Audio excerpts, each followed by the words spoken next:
Thank you very much, Betsy. Ever since I met Betsy, I feel like the Weavers Guild is my guild because she's so generous in sharing just technology knowledge but support. I didn't realize we had such a thriving community here. So I'm gonna look forward to meeting all of you all the time. Should I stand somewhere else? Yeah, I'll come this side. I have a very loud voice. These are the partners. We just wanted to show you our logos. It's really nice. And you can read about us online. RedGreen Rivers was started about 10 years ago. It's our 10th year anniversary. And last year I wanted to do something with a big bang, and that big bang was to bring artists to this country. Because we have the luxury and privilege of always traveling abroad, but they never have the luxury of coming to this country, especially cultural artists and cultural bearers, because they're older, they do not speak English or other neighborhood languages, and so it's hard for them to acquire a visa to come to this country. So thank you to the U.S. Embassy in Thailand for granting a visa for Thai Lee. I call it Thai because we always call someone older than us big sister or auntie, so I can't just call her by my first name. My mom will yell at me. So but I started this business because I lived and worked in Thailand and Laos for 10 years between 2016, 2004 to 2013. And I realized that women and girls were always, women, children, and girls especially, were the ones that were working the hardest in every village, every place we go to, with little pay, with not a lot of protection, and especially indigenous and women living in remote areas, including Hmong people. And so but they were so talented with their hands, weaving, embroidery, doing all the things that you're doing right there. And that we wanted to invest in women and girls, and that's how we started RedGreen Rivers. And RedGreen Rivers is a kind of clunky name, but for those of you who know about Hmong people, Minnesota is the second state with the largest Hmong population. And 300 years ago, we crossed the Red and Green Rivers that borders China, and the Red River runs down Vietnam to come to Southeast Asia, what is now today Southeast Asia. So I was paying homage to my ancestors who were able to bring us to safety in Southeast Asia. And I say this because later on, when she talks about why hemp is so important to us, it's that when we reconnect with our ancestors in China, we have to wear our hemp, right? So crossing the Red Green Rivers back to China. So for me, it's a full circle for us to name our business Red Green Rivers and to be able to learn from Thai how significant hemp is in the role of life and death and birth in our community.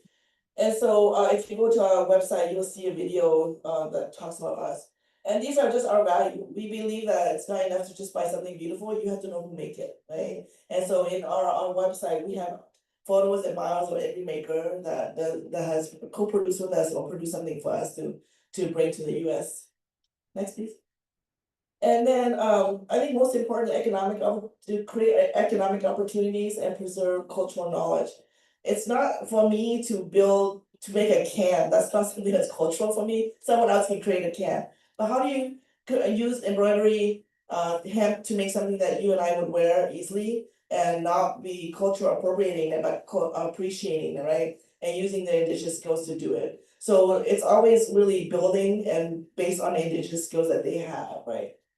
So you can see the idea on the other side, how, teaching a lot of Hmong people in this country what hemp is, right? And then here, I call this Hmong surfing, right? Like how hard it is to press, the hemp and using stone and a log, so these are things that I learned when I traveled to Southeast Asia.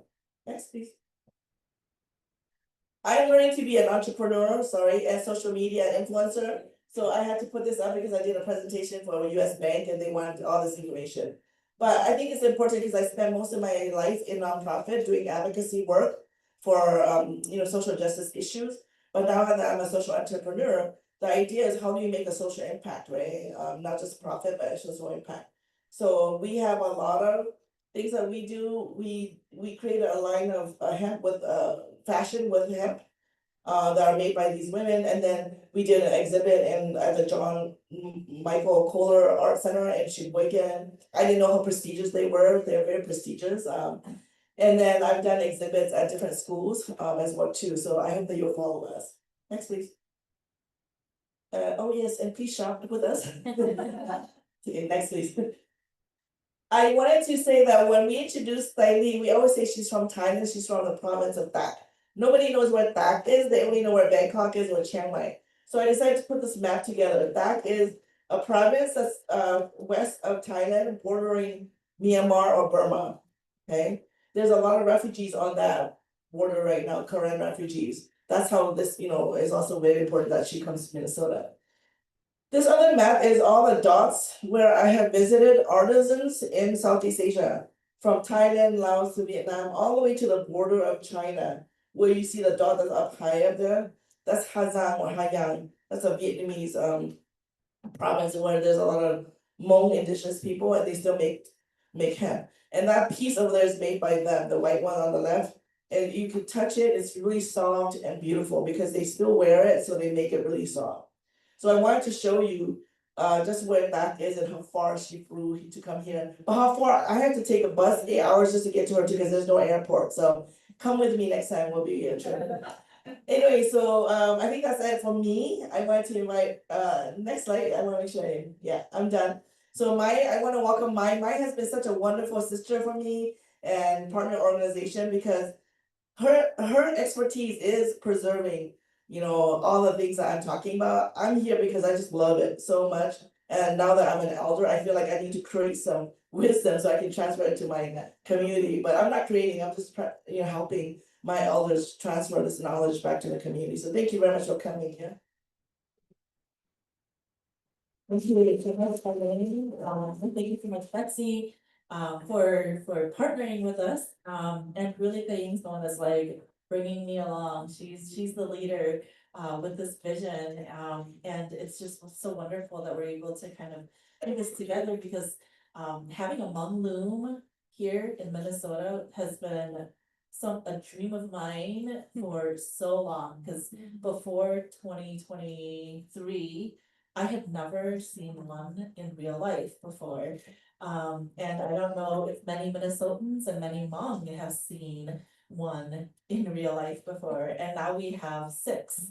And it's all because of Gaying and the knowledge that Lang Li has preserved. And so Hmong Museum became a nonprofit in 2015. And when we started, we considered ourselves a museum without walls because we wanted to really start documenting Hmong history and experiences and sharing it with the community, even though we didn't have our own space yet. Just about 2 years ago, we started leasing a space at Hmong Village. So we have a gallery space there. And we have our new traveling exhibit opening tomorrow, in fact. So come by, we're open on the weekends, Saturday and Sunday, 10 to 4. And this is what we like to do, create opportunities for elders to be able to share and pass on these knowledge to the next generation, and all the while also documenting it because we don't have those documentation in our community. And so for us, it's very important to every step of the way, document everything we're doing, because everything is, things are passed on orally from, one person to the next in our community. And so if we don't begin, collecting all of those things, all the videos that are being shown, then it would just be lost. So it's wonderful to have this opportunity to be able to do that. So that's what I'll share about Hmong Museum. Find us online and on Facebook and so on, and you can kind of see some of the upcoming workshops that we have. I think next slide. Okay, so we're gonna go up there and start. Yeah.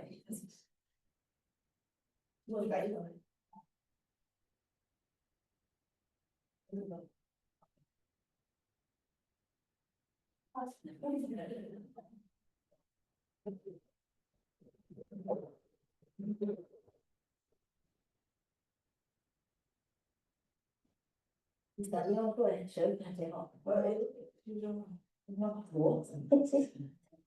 要过来。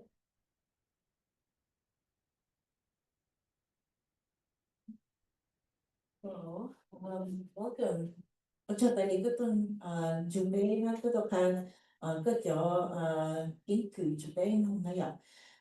Có thầu biết nói về bên nông sẽ có khả sự cái thực hiện cho bố thì có hạ cái lời chuyện mà lại vậy.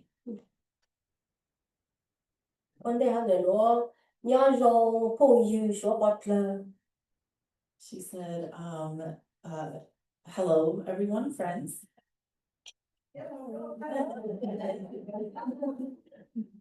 用沙弄我到多日内，不要离多太多啊，不会做朋友要多年代吧。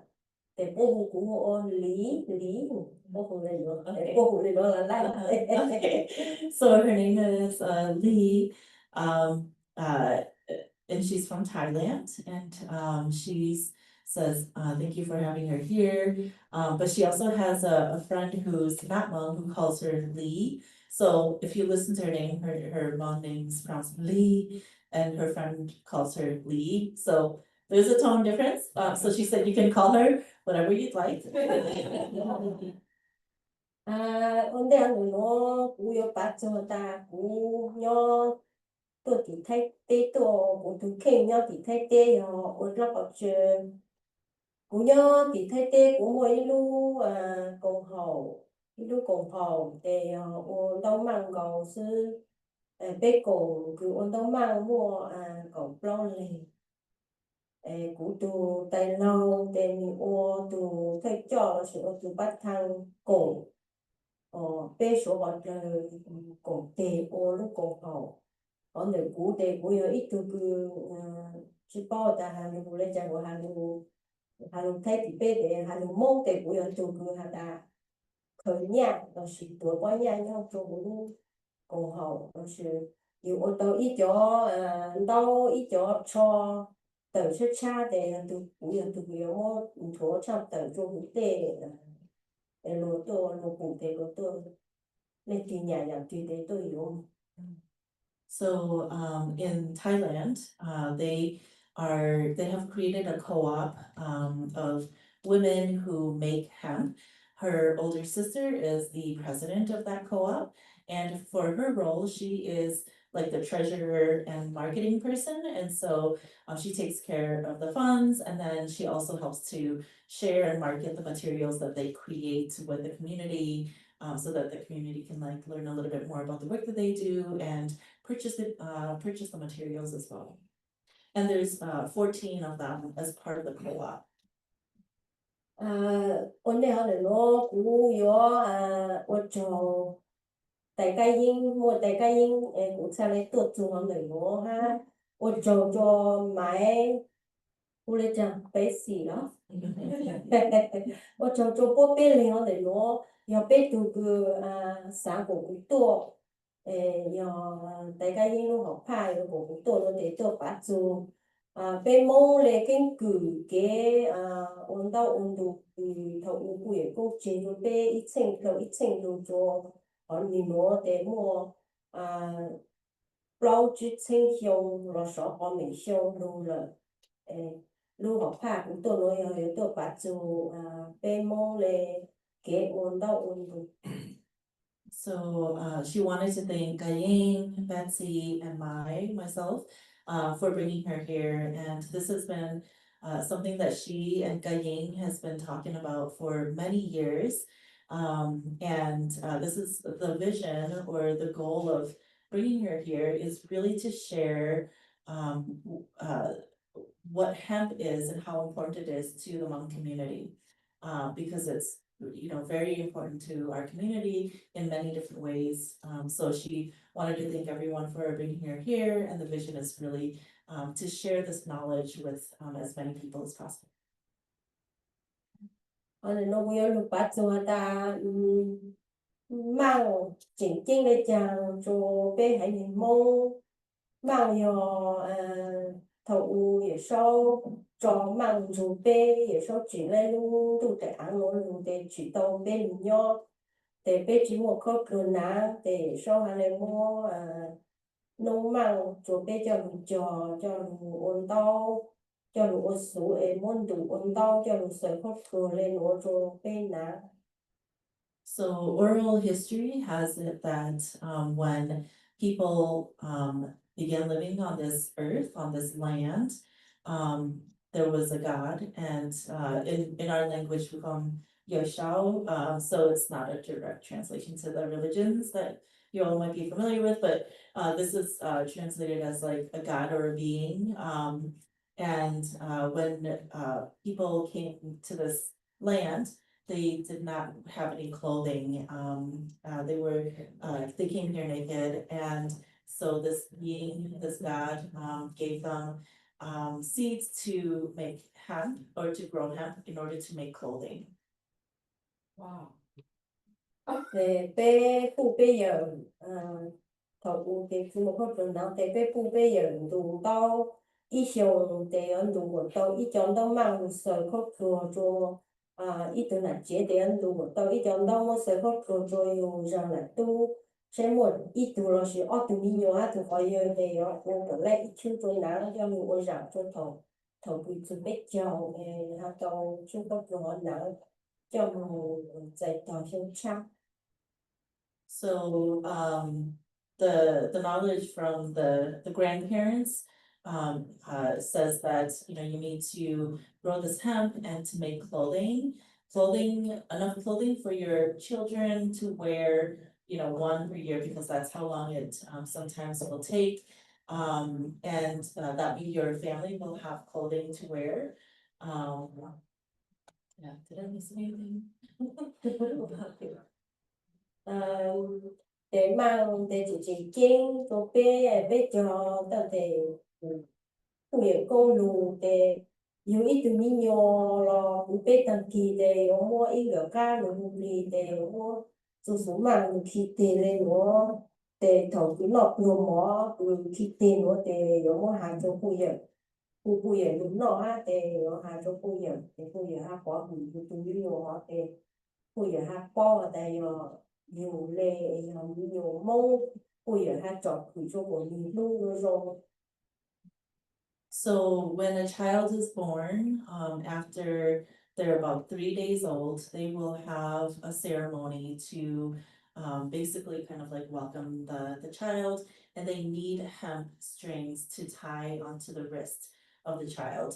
And that is a way to bless the child, and then also to show the ancestors and grandparents that this is a Hmong child, this is our child, and that they can come and bless this child. And so by 3 days old, hemp is needed in order to do this ritual.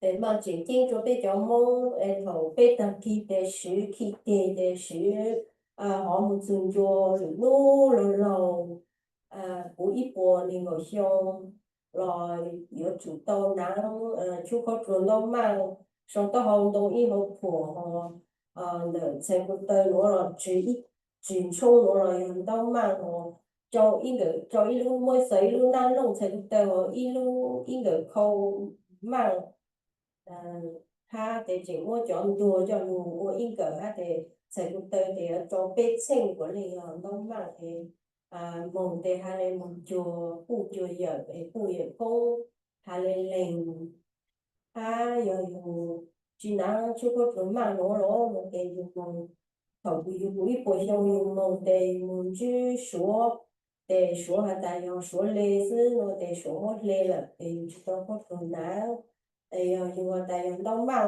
đâu mang để số chú mua để dùng hai lên năng chùa phụ chùa giờ.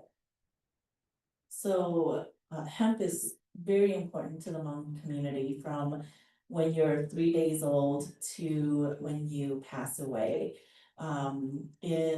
That's how important it is for the Hmong people, because you wear it in all your clothing, from the hats you're wearing to the clothing to the piece that's tied around your leg to the shoes. In the for funeral practices, it's really important that the person is wearing hemp clothing. So you'll give your deceased loved one a pair of clothing that's made of hemp. You'll wrap their feet in a hemp bag, and then you'll have a pair of shoes that is made by hemp.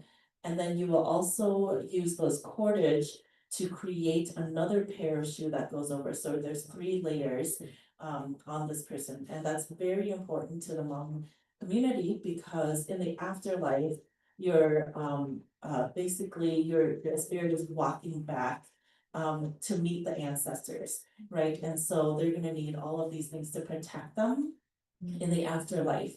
And it is believed that the hemp clothing, because it belongs to the Hmong people in the afterlife, if they meet anyone like the Chinese person in their afterlife, they might take everything, but they won't take the hemp. So that they can go back to their original ancestors' homeland and be able to be reunited with the ancestors in that way. The shoe that's made of the cordage also protects them in the afterlife, because in the afterlife, it's believed that, you'll be going up and down mountains, and there will be caterpillars that you're stepping on, and so that will protect them. And so that's why it's really important to have that on your deceased. Wow. 他被被不员工的么，头个不一般的个兄弟，有么比较多多样的，有比较冷到嘛，的那个质量一多样一多多的，是一来的好叫做去做多冷冻，还嘞有的多还多样多节目的，有种切哈，有种罗哈。So it's also important in the funeral rites. So if you've got sons and daughter-in-laws, each of the son and daughter-in-laws should have, she calls it 5 tlang, which is like 5 arm lengths of hemp material, because it's used in the funeral rites to hang over the as part of the structure for when they're doing the rituals. And if the son and daughter-in-law doesn't have this, they could be looked down upon, as well as, be kind of fined for not having something like that. That's how important it is. 他一头的背景是老曼叫做头的我冲，有每一头都我冲的另外的主我一路南老曼，你毛做不路南老曼的你家有应个家做好哈的么，我路靠哈我将家做好哈的我做路个梦的奥的哈来我来冲。The hemp is also important in wedding rites. So when a son gets married, his mother, so the way the weddings work, and let me explain a little bit, the way the weddings work, it starts off with the son taking the daughter to his home. And when they go back to, they have to do a wedding ritual at the wife's side home. And so when they go back, the son's mother should have a hemp bag, and in that hemp bag, they will boil a chicken and have a pair of forks and cups for the journey to the wife's side of the family. So they need a hemp bag for that, and that way they can put it in the woven basket and carry it to the wife's side of the family, in order for them to do their wedding ritual at the wife's side of the family. 他有摸一顿菜摸我娘了有摸一出个轮到忙轮到忙就我一球一球好的要好的有摸到有不摸到有锯摸了有个煮摸的果到一球二球就顿菜叫张顿菜都以内有摸就有都都有娘了有摸。一节个做还有么一球二球到做你长你不以内他。So it's also given to daughters when they get married. The daughters will also have their clothing that's made of hemp, but they also need to give them hemp a piece of the hemp fabric, however much they have. If they have a lot, they should give, you know, what they have. If they have only a little, they'll give what they can give, to the daughter. So it's kind of like, we call it a dowry here. It's a similar kind of concept where you're giving this, gift to the daughter to start her life. It's a similar thing for sons when they get married. The parents need to have, to give their sons, 2 pieces of hemp as well, for them to also start their life. So it's a kind of a symbolic way to do that, but it's also a way for them to get a head start, because they'll have this material.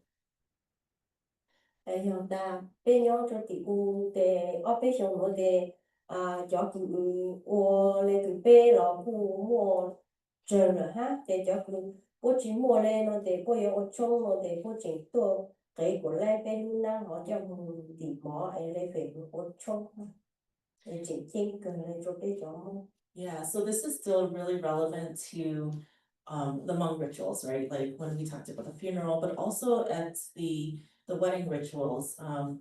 If there's a family that doesn't have a hemp bag to put the chicken in, that family will actually go to them and their co-op to borrow a bag to do the ritual. And so that's how important it is. If a family doesn't have it, they have to find it or borrow it from somewhere else. And there have been many people who've gone to their co-op to borrow these bags and then return them for the next person to be able to use it. Để cứ有把它做的莫弄到那个把叫直接经做一种工艺说话成弄做晒咱们他人嘛冲突的。Okay. So she said if she talks about hemp, she can talk about it for a long time. And so she's just sharing some of the key, most important things that hemp is used for. And so we have a video that shows the process of doing the cordage and how it's processed. So I think they're gonna play that video and she can talk through it a little bit what's going on in the video. Thanks. Yeah, no, so can everyone see above us or should we? Okay. Oh.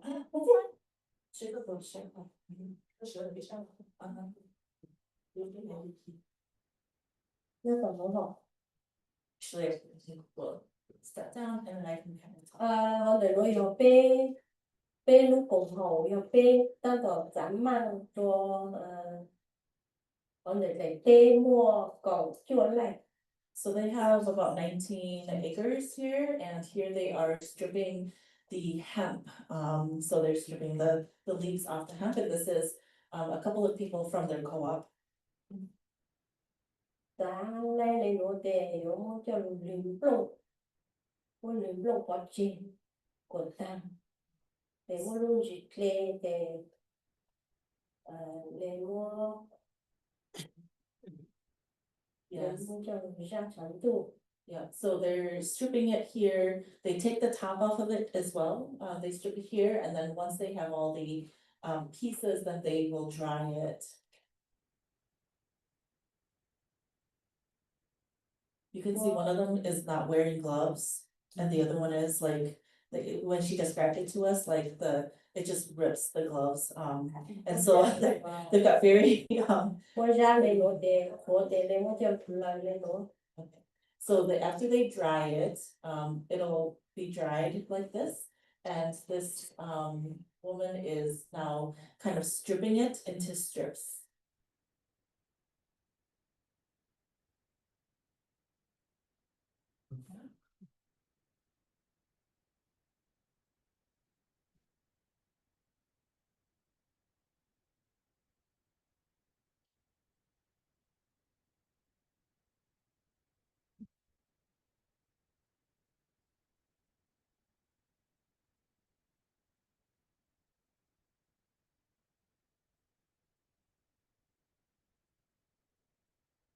Rồi lên làm đầu để một bảo ít tiền ít po này nữa.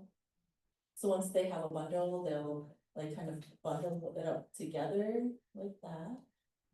để lòng ruột chỉ lấy để mua cho một túa của chân So, chân. so because it's really slick when it's flat, they pound it so that it has that wrinkle. And that way it will connect better. Túa lấy chỉ chờ để mua cho một sợi. And then after they pound it, then they'll connect the cord together.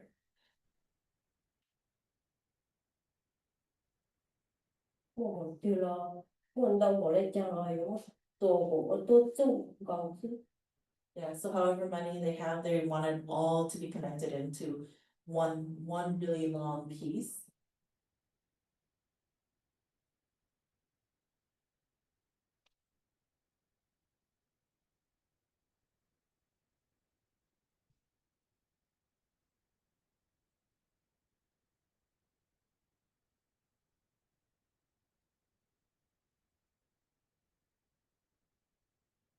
Một số leo tôi chụp tặng để mua có ấy bờ lên nữa.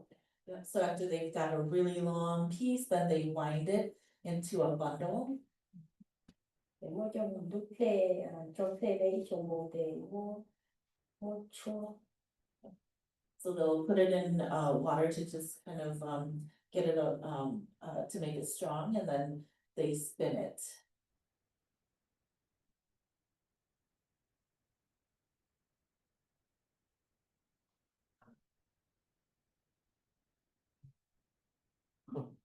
Cool. And yeah, and it's spun into a spool. Tôi lên mua để mua tuổi tiền cũng có để là mua chỉ rồi tụ blog tuổi tiền. Can I ask a question? So is that taking the, what is that, before strands and spinning them together into one strand? Tại vì bây giờ mất thành cho dễ ô ít từ nữa. Lời hiệu bố ôi có một lâu từ chỉ một lâu. Là mua blog tuổi tiền mua blog ở tụ tổ chắc tụ tổ tụ cho blog. Yeah, so they're not connecting the four together. Okay. It's like four onto four sticks. So it's like Ah, okay, so yeah. four sticks. But they're Yeah. twisting it together. Yeah, they're Okay. yeah, it's getting twisted onto one stick. Got it. Great question though. Thank you. Rất đang để cho một ô cho tụ có liền một để lấy y cho số. So on this apparatus thing, it kind of spins around. It's similar to some of the other ones you might be familiar with.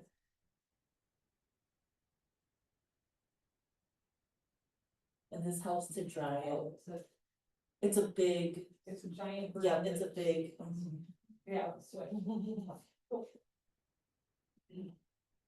It stretches the fiber and also gives it time to dry because it's been wetting it. right. And it also helps them keep it organized, not tangled together. We use tiny versions of that just for the tangling purpose, for the untangling.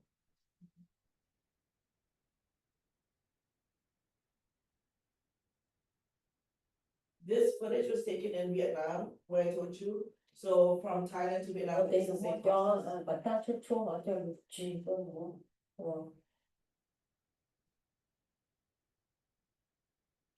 Mua thì là mua quần chấu hầu số mua cho số hầu xem quần chấu. So they boil the fiber in this kind of ash, and it lightens it like this. Họ lấy để muốn số lấy để có số.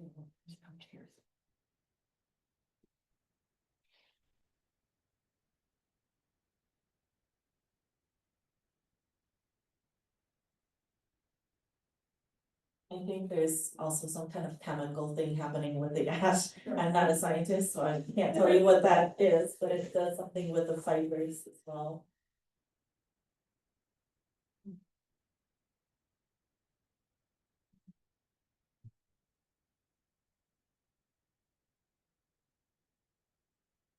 So historically, the looms are attached to the rafters, and you can ask me later why it's not no longer attached, right?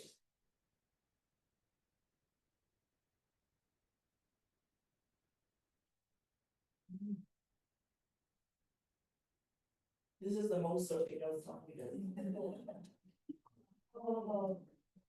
rồi để mua lâu cho cổ pla pla lâu xuống lâu lâu So they roll it so that it's flat, so.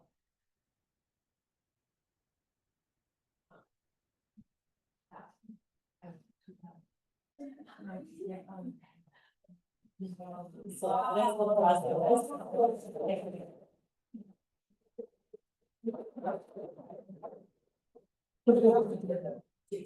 tờ ra Oh, yes, yeah.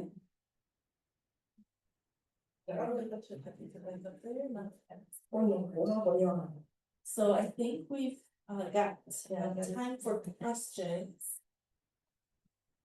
This is the just kind of like step by step of the process. And that's basically the video that you just saw. Is that gonna be available for us to see again, or no? The video, yes, it's just on YouTube, right? So it's definitely available. We can send Right, viewers and the channel, please subscribe. You don't have 32 subscribers, they've always subscribed. You'll double her, yeah, subscription. It's the regulars YouTube, so then you can see a lot of videos. Use a QR code on this. Yes. For people to- So everybody, there's a QR code on this sheet that you can scan to bring you to the YouTube. So you had mentioned that the looms were previously attached to the ceiling, but I'm wondering, if someone, yeah. So you had mentioned that the looms were previously attached to the ceiling. I'm wondering if someone can speak to the evolution of the loom and maybe how it's been improved over time or it's changed.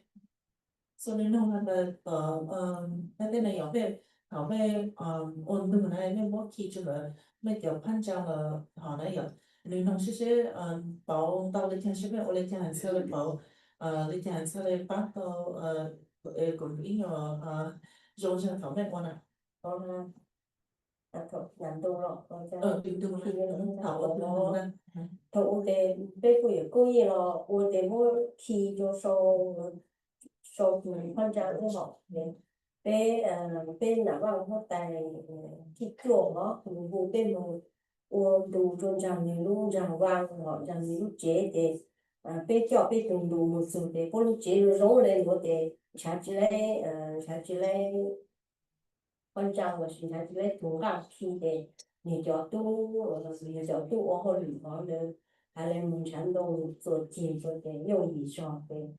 bé cha lên rồi bé cha lên cỡ là vào để bé ô lên nữa rồi thì lúc thì cô bố bé rồi để bé hàng ngày gì của ta thật ưu tế ở chủ khi được quan trọng thì khi được quan trọng nó ô lên nữa rồi thì ô lên nữa dùng gì cả. Yeah, so originally, I mean, they've always practiced it, tying it to the rafters for the loom. But some years ago, the Queen of Thailand had visited their town and the co-op and really loved the work that they were doing. And she invited their co-op to go and demonstrate at her palace. But because they brought all their things, at the palace, they obviously had no walls that they could hang it on. And so the queen asked her people to build them something so that they could actually demonstrate it. And so they've taken like that the leg that was built there back and like started making their own legs, and then when they go back to the palace again, then they can like kind of travel with it. So that's like one of the recent kind of evolutions of, you know, how things have changed a little bit. Thank you. Yeah. And we're just using a mic so the folks on Zoom can hear us, so I'll run around with this. I see one over here. Thank you so much. This is just absolutely amazing. Thank you, truly. And I wondered, did you say there are 14 women in the cooperative and they are growing 19 acres of hemp? Is that what you said? Were those the numbers? Bây giờ mình ta bắt chước cái con ha, trên này nó ta bị mình mua cột lót lên này à, em mình đứa còn nó, em mình mua cột cho acre đó, bây giờ.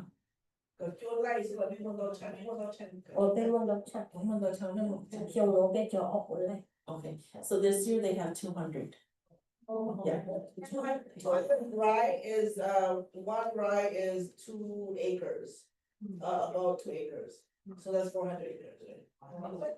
With how many? 没狗不要你当时呢比较。被梦搞不到那个就叫啥波夫。 Yeah, so they have 14 who are really consistent. Yeah. 要不是这我了们叫咱们山的，要不这了不了，要这谁的事，要这度不度。 So they do have some, yeah, they have some people, if they're not experts at doing the whole thing, they do have some people helping them to dry and you know, stripping and that kind of thing. Yeah.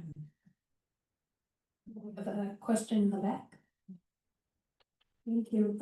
Years ago, I went to an exhibit of local Hmong women embroidery at the James J. Hill House.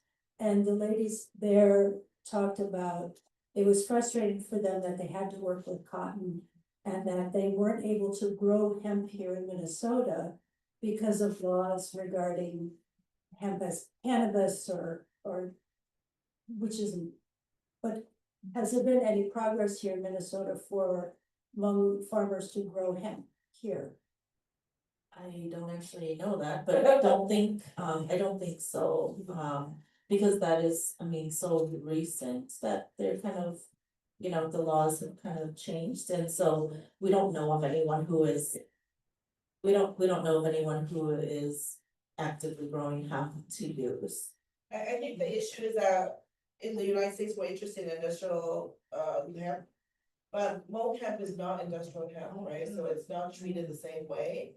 And we grow it for making clothing or for traditional, practices, and so.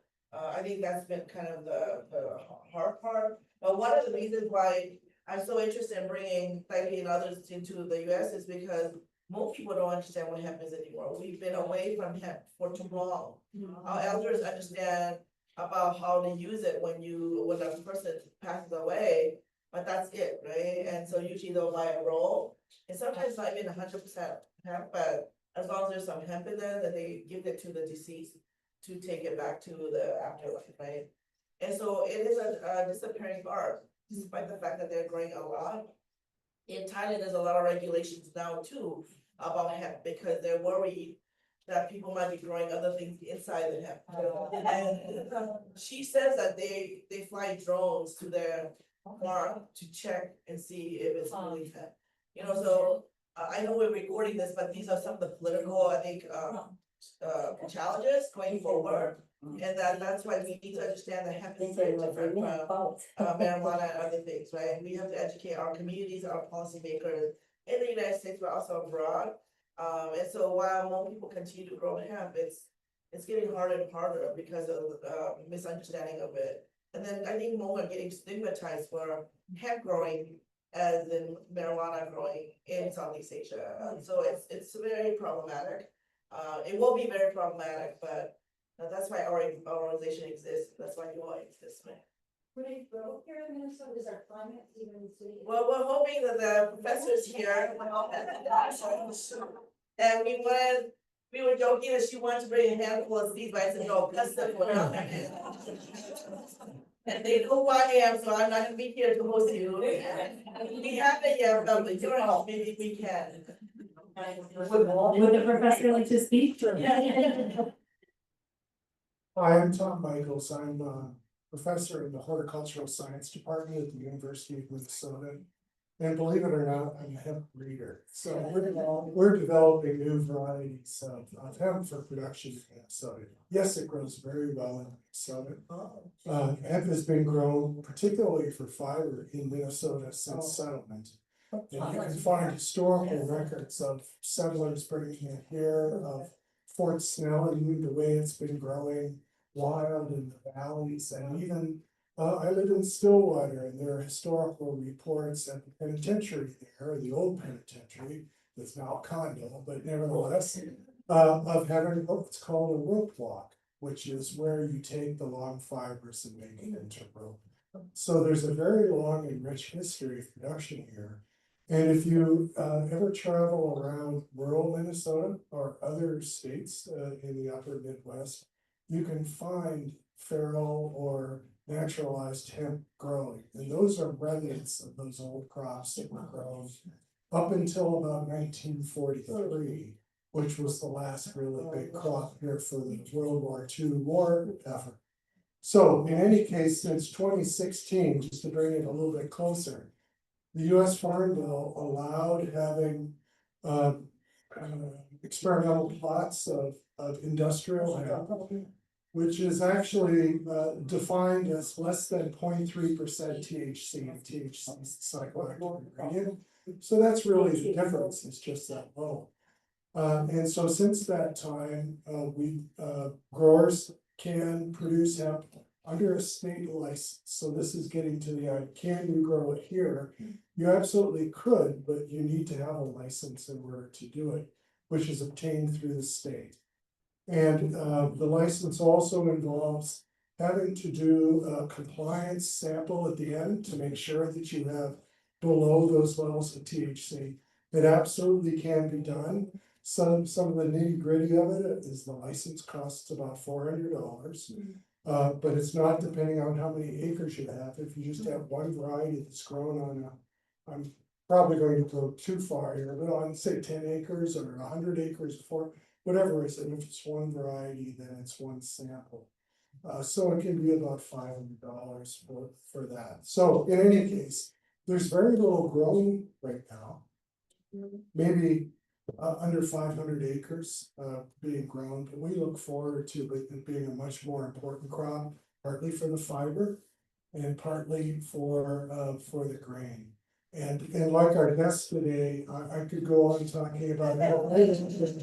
So let's get this one.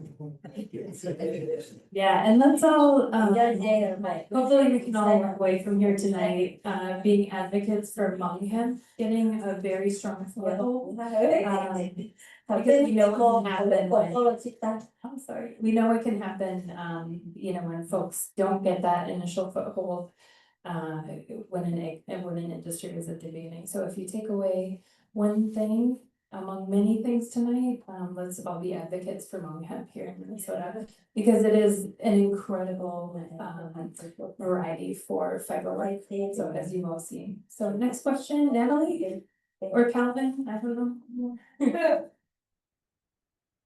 I'm wondering about all of the beautiful colors that I'm seeing. After the boiling process, we saw that beautiful brighter color. I'm assuming then it takes dye really beautifully, but if you could talk about what the colors mean or how the colors are brought about. Are they from plants or how they're dyed? I'd love to know about that. 到养สี呢有这个台面那个我สี诶那是个สี嘛不么meaning like actually هذا قديم خشنين like هذا إيسي زار إيسي ها مemo ولا جمانا cái nó chuyện trò gì إنه خلاص يصبح قام bên tủ lạnh cái lên thì bên muốn cho thì bên có trồng cam của trồng cam thì lúc đó là một tiền cái nó ôn nặng ôn cổ mô rồi thì bên trong tao cho gió xì la xì họ tiền yên nhạc rồi trồng ra bây giờ thì bên môi tôi cho tự tôi cho nó hầu thì bên trồng xì他们看所以还讲就是一个只有没错因为我等到就后thì cái lúc về rồi cho con ra rồi thì lấy cho xì lá xì cho xì nên nó thì cái dùng nhà để cho thì So the colors are really what your preference is for the Green Hmong people. So the Green Hmong is a dialect. Makes sense. So the Green Hmong is a dialect that's spoken, and they wear this kind of clothing. So they dye their clothing with this indigo dye, which is from a leaf.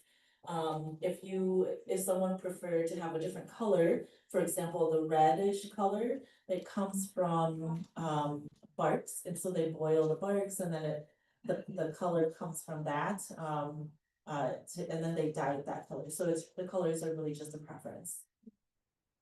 Usually most people really like to wear dark indigo. This is a very traditional palette. Once you leave the textile, it's just beige, right? Right. But I think from our agrarian background, it gets dirty fast, so we have a lot of indigo planted in like moist area. So they learn to use indigo plants as dyes, and then you batik it first with wax.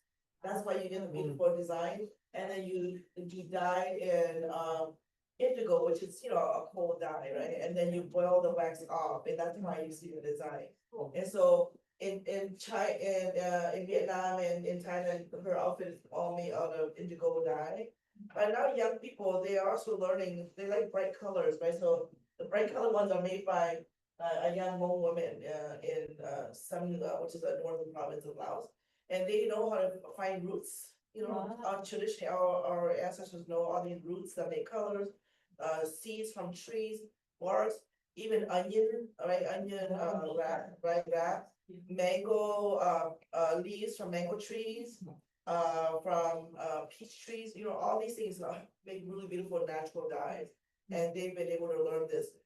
They also learn it from Lao weavers, because Lao use silk and they use very lots of natural dyes too. So it's a whole beautiful world out there that I'm learning about. I'm eager to tell you. Yeah. I'm gonna take 2 more questions from this corner, and then I'm gonna migrate over to that side of the room, because you need a little love. Okay, I'm wondering for the bag that holds the chicken and the fabric for the dowry and the fabric that the deceased takes with them on the journey.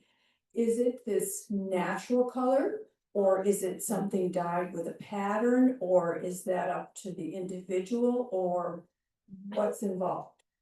Cho nông sư ta cho tóm lại họ có mình chỉ cho một cho tất cả từ hậu cho này họ cho tất cả họ là có cho từ cái về cuối cùng mình có cho họ cho họ bây giờ để cho đó lấy sự đó bây bộ trong cao cho nó là những người được ra lời tôi lúc nào cái bên gì mỏ gì khác một trong mà rất lớn rồi cho có cho tụi tôi đi cuối cùng mình có xong thì nhau để từ nhà mong cho nó để có số được cái là rồi một lần rồi để có là rất lớn. So the bag that holds the food, that one is just the natural fibers. For the clothing, a lot of like Hmong people like to dress their deceased in kind of the traditional colors, so they dye it. And then white Hmong dialect people prefer with just the white or the tan color.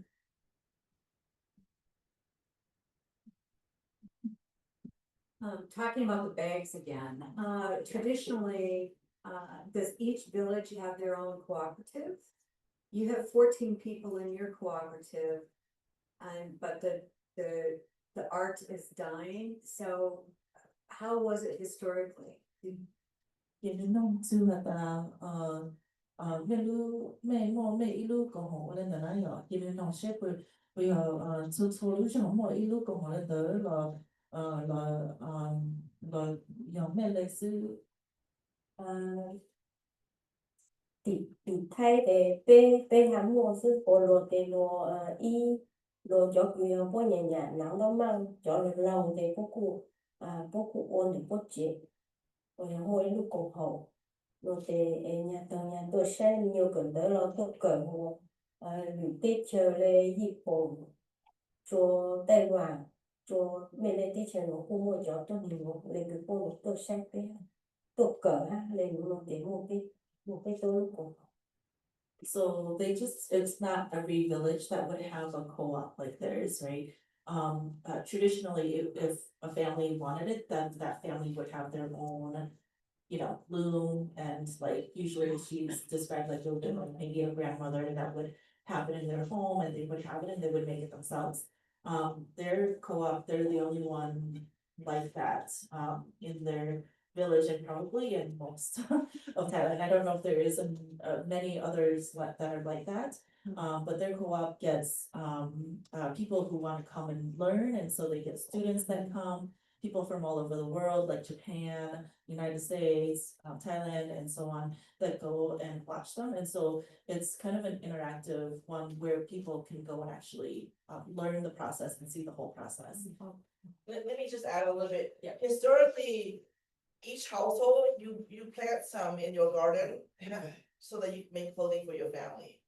That's when we lived in remote villages, right? Or in villages when we didn't not have access to markets. Now everybody is living in urban settings and they can go to the store and buy regular clothing. So it is a disciplinary art because of this. And then young people do not have time to cultivate and process. You can see how hard it is. So if you have a family with some elders and they still appreciate and value it, then they may have a small garden and make enough for outfit for the year or for preparation for the deceased. The co-op idea, I think they've been very successful because they've been part of the King Rama the Ninth, who died a few years ago. He loved ethnic communities a lot, and they happened to meet her sister and family. And so they have become a part of the Royal Project, which allows them permission and protection for growing this many acres of hemp. So then they have learned to also teach people about the process. They're very generous. Anyone who comes and stays with them for a week, they'll teach from the beginning to the end. I learned it because I went to stay with them for a week. And we saw a lot of visitors from different organizations, government groups, people from Japan, Korea, like a lot of Eastern Asian, really respect hemp as well. They want to learn the Hmong way of making hemp. So they've been very successful because of this. There's another smaller group in near Chiang Mai too that is starting to do this. It's all founded by Hmong women. I mean, Hmong women are just so fantastic, right? And so going back to that lunch bag, she said to us that the men want to bring that lunch bag to show how valuable the bride is. We come from a patriarchal society. We show value because we want to show the bride's family that we value her so much that we pack the lunch in this very valuable bag made out of hemp, right?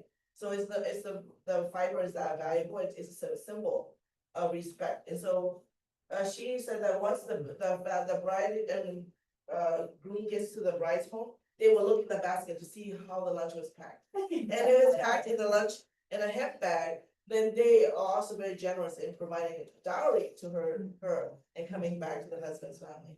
You see, so it's all very symbolic.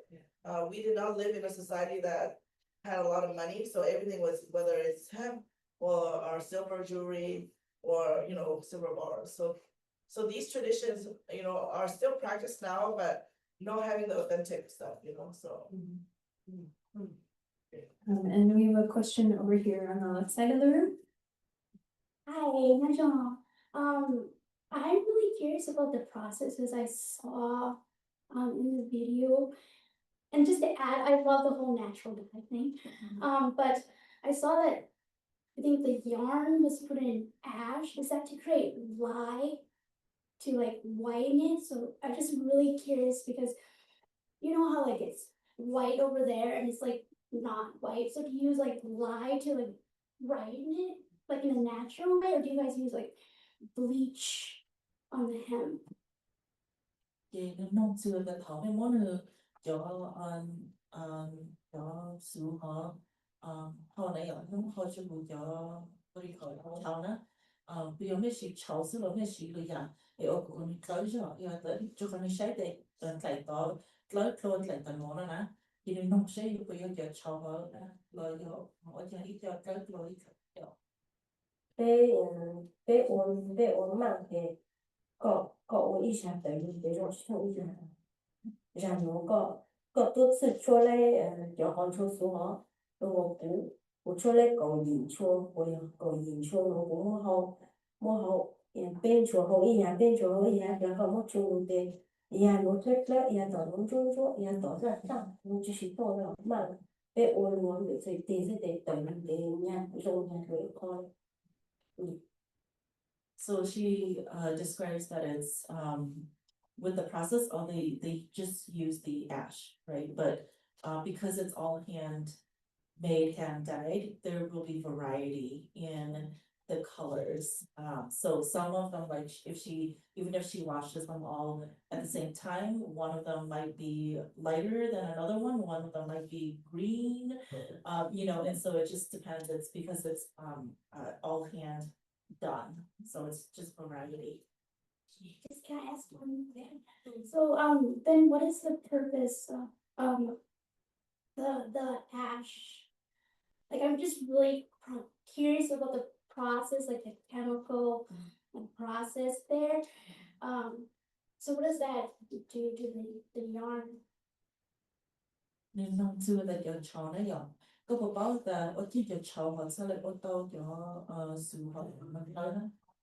Cho nên nhìn nhìn có một chú lấy có một chỗ cô họ lù lù dàn để nhìn nhìn tụ tụ để có một họ thì nhìn tụ lấy cho tới đường đi ta để chỗ tụ quy ở xuống để hành nhau cho tới đường thì có cho mình số tiền thì có cho mình lần thì có những bún tăng sẽ sinh là.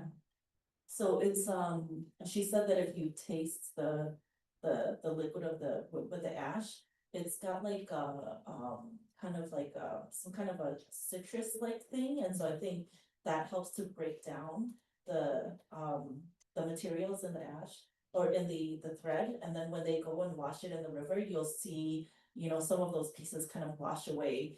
So I don't know the scientific term for it, but I think it might have something to do with like the acidity that breaks it down. Makes it soft.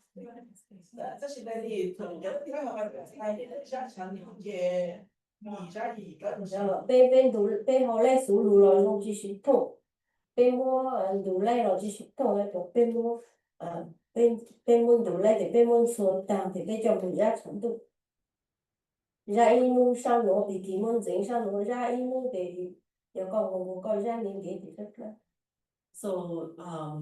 So because it's like discolored, what they also do is they'll boil it in the ash, wash it in the river, and then they'll dry it. And the longer it's in the sun, then the lighter it becomes as well. So they'll dry one side and then they'll flip it and dry the other side. Just another question. I love the Hmong surfing. So, about that, so you guys like use concrete to like make it, and then the reason is you're trying to create it to make the texture be really soft. Like, does it have like a sheen kind of? Because it's like being rolled so many times. Like, is it like kind of shiny? Or like, do you put something on it? Or I don't know. I'm just curious. Yun yung su thải cái món bao giờ họ cũng còn lá này ạ. Yun nó tại thọ này ôn lại cũng mất bản tao ô cũng còn mua cho họ là món mua cũng còn ý nhau chi cho họ là trong này cả hai mươi chỉ rồi bao giờ họ bây giờ này nó xì mang cho lợi dụng này lợi dụng bao giờ là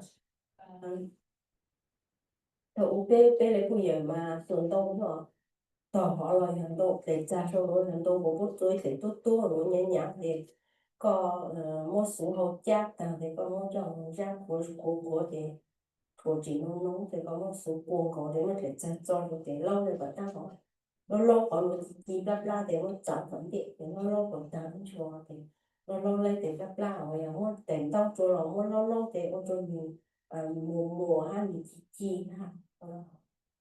So they actually used to use wood to for that rolling process, and it does make it softer and it does give it a kind of a brighter sheen.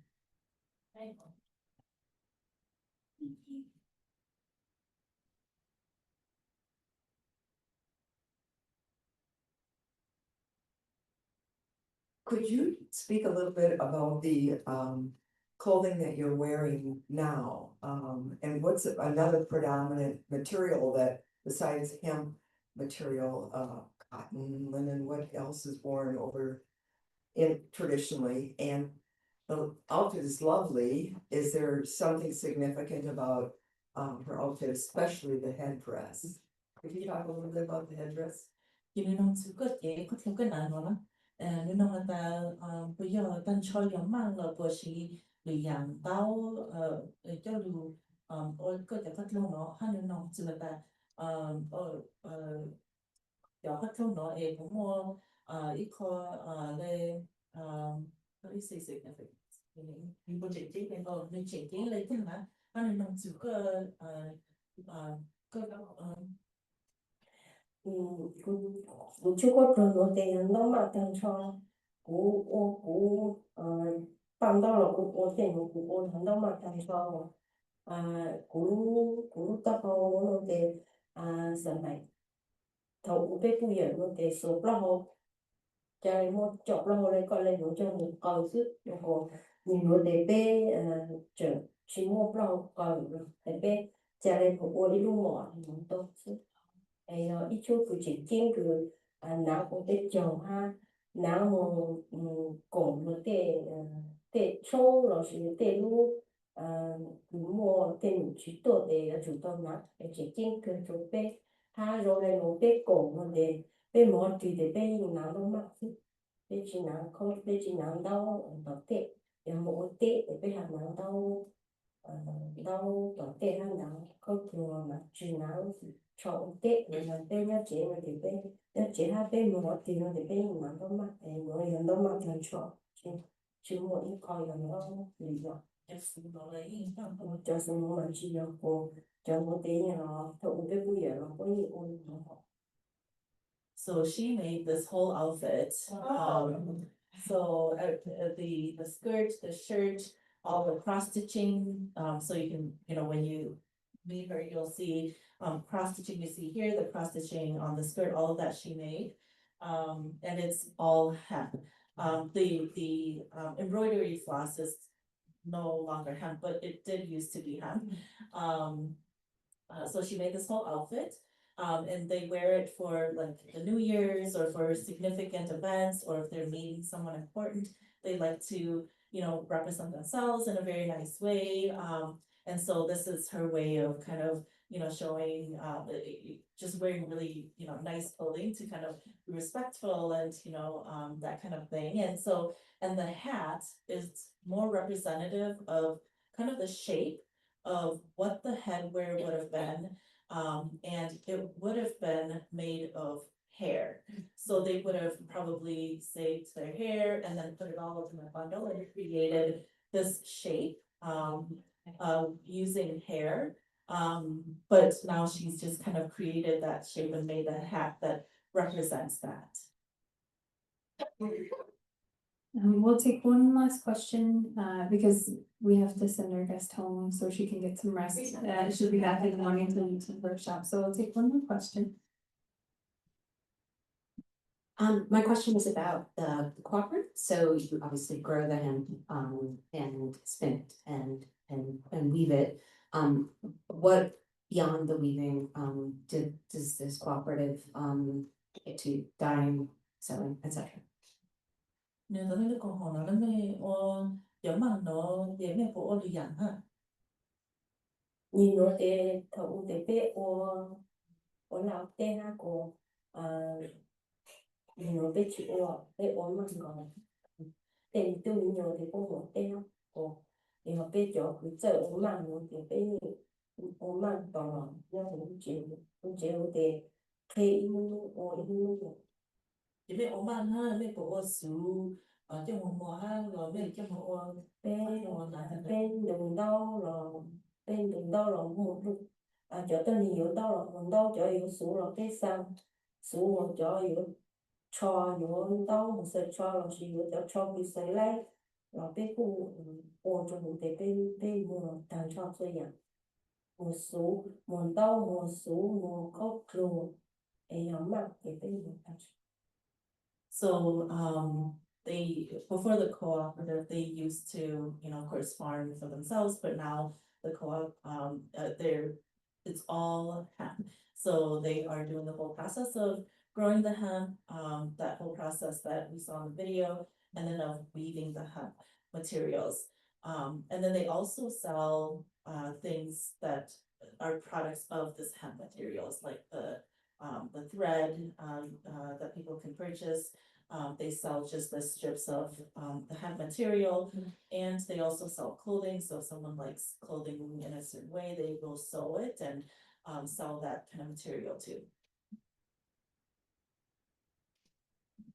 Thank you so much for taking time tonight to share all of that with us. And thank you all again for being here.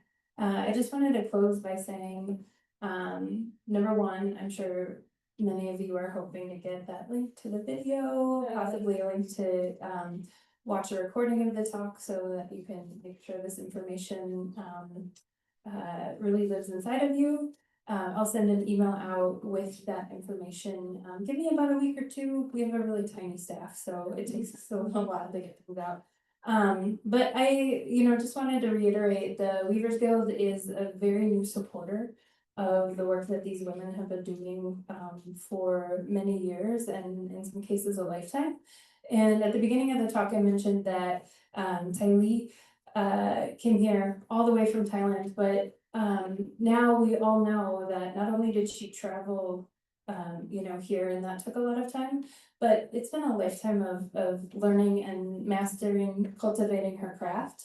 And so please help me in thanking my Kaying and especially Tylee for continuing to carry this knowledge forward and for being generous and sharing it with us. So thank you.